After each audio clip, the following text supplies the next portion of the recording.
Sober up.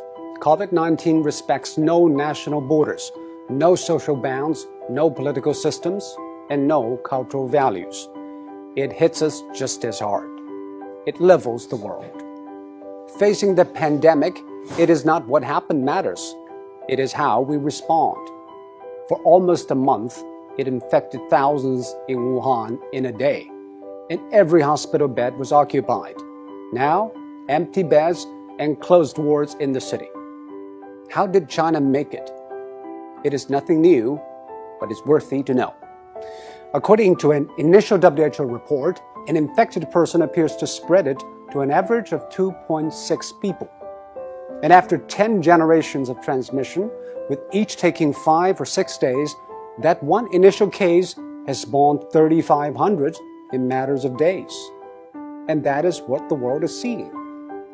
What China did is to break the cycle by human intervention. The scale unprecedented in history. Extreme, draconian, and aggressive. These are the words used to describe China's response. But now, people have come to terms with the new norm, lockdown. Some people say, isn't that a violation of individual rights? Actually, the balance between individual rights and public safety is always an ever-changing equation.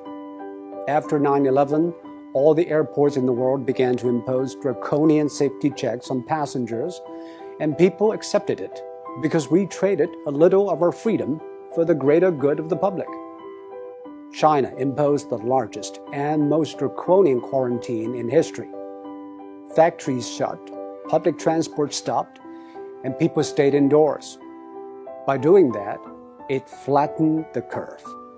On one hand, China avoided many millions of cases and tens of thousands of deaths.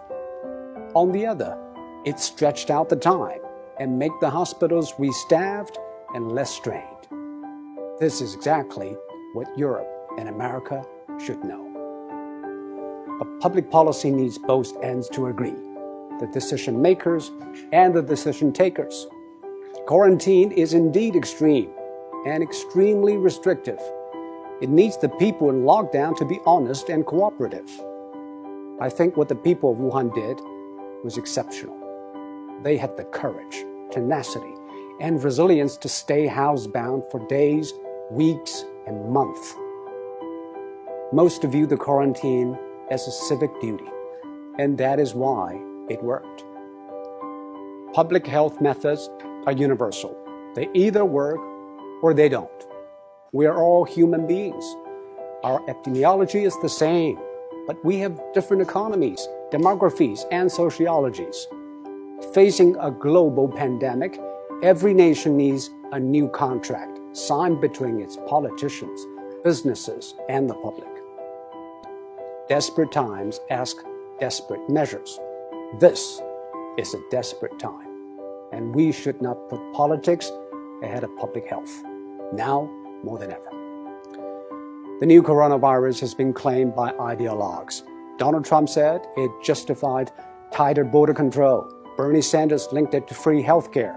While in Singapore, every infection case is followed and dealt with.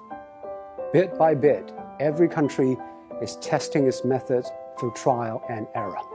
Some paid a high price, and some set a high bar. We should all move ahead with humility. There is no decision without trade-offs, and most of all, there's nothing without skin in the game.